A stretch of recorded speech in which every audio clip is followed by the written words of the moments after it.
and Turkey himself peering over the top of it. "Turkey! Turkey!" Mr. Moose called in his sweetest voice. "Urk!" Turkey blundered from his nest and ran. Mr. Moose lumbered after him. "Turkey, don't run! We just want you for Thanksgiving dinner." Turkey ran faster. Look what it says there. "Do not disturb. Come back after Thanksgiving."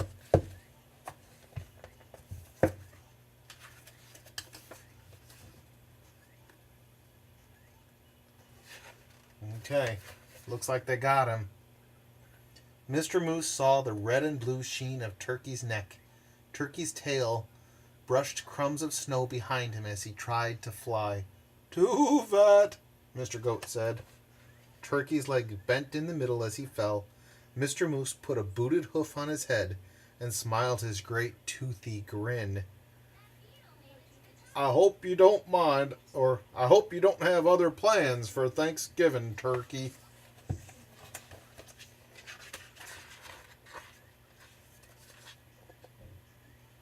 He doesn't look happy, does he?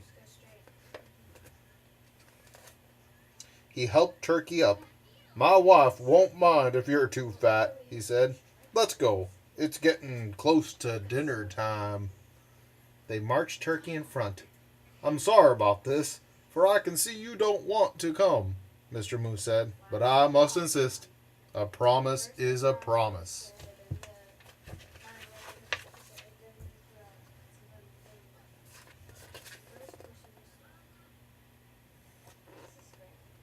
There was a wreath of dried fruit on the moose's door. Inside, the house was filled with Thanksgiving smells. Mr. Moose hid Turkey behind him. "Look who I brought, Mrs. Moose," he said. "Sheep, the goats, rabbit, and porcupine, and ta-da!" He pushed Turkey around in front of him. "For you, a turkey for Thanksgiving."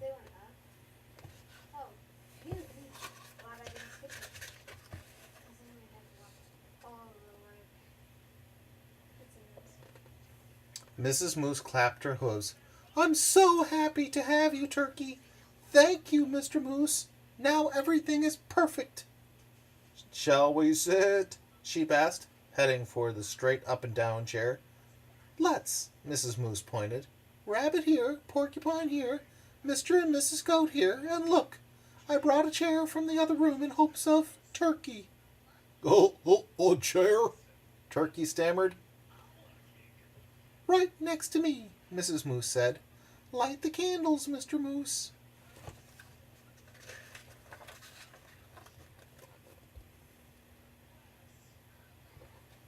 There were bowls of acorns and alfalfa sprouts, dried since summer.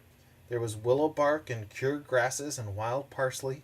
There were pressed leaves, thin and pale as a new ice on a pond. "I hope you find something here to your liking, Mr. Turkey," Mrs. Moose said. "I wasn't sure of your taste." You're so kind to worry about my taste," Turkey said. "I thought you'd be worrying about how I taste."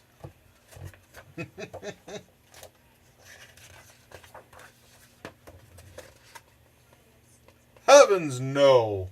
Mr. Moose smiled his big toothy smile and filled everyone's cup with cold spring water. "It's so nice to have friends around the table at Thanksgiving." Turkey's wattles warbled. "It's even nicer to be at your table and not on it," he said. "Happy Thanksgiving, everyone!" And the last page. Happy Thanksgiving, Turkey! So I hope you enjoyed the book, and I'm sure your reader, whether it's Auntie Lisa or Uncle Rob, or if it's Auntie Lynn or Uncle Michael, will have much better voices than me, since I seem to get confused quite often. Happy Thanksgiving.